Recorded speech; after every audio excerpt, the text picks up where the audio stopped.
Selamat pagi. Semoga hari ini kita berada dalam keadaan sehat. Sebelum kita mendengar renungan harian pada hari ini, kita berdoa.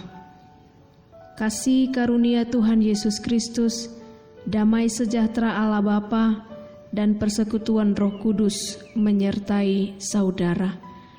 Amin. Renungan untuk hari ini Selasa 20 April 2021 tertulis dalam 1 Yohanes 1 ayat 7. Berkata demikian, tetapi jika kita hidup di dalam terang, sama seperti Dia ada di dalam terang, maka kita beroleh persekutuan seorang dengan yang lain, dan darah Yesus anaknya itu menyucikan kita daripada segala dosa.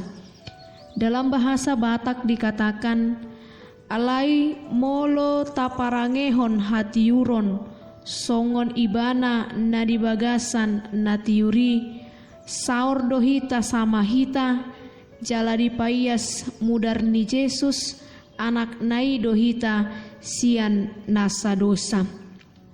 Alkisah, ada seorang buta berjalan di malam hari dengan menggunakan tongkat. Dia hendak menuju sebuah rumah yang adalah rumah saudaranya. Ketika lama berbincang-bincang, orang buta tadi hendak permisi untuk pergi. Lalu saudaranya memberikannya sebuah lampu. Lalu orang buta tadi berkata, "Bagaimana mungkin aku dapat melihat lampu ini? Toh aku tidak bisa melihat."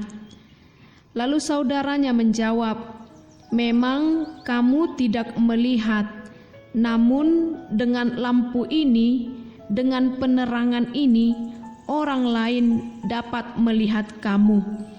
Jemaat yang dikasihi Tuhan, begitu pentingnya sebuah penerangan.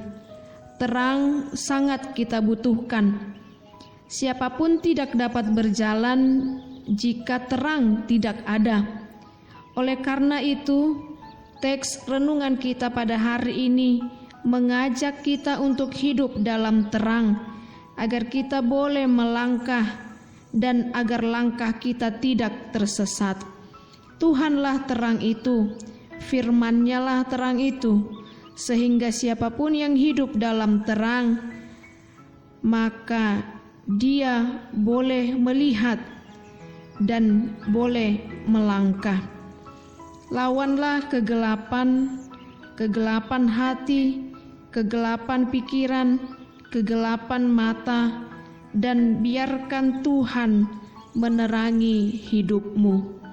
Amin. Selamat bekerja, selamat beraktivitas, dan selamat berkarya untuk kita semua. Tuhan memberkati. Amin.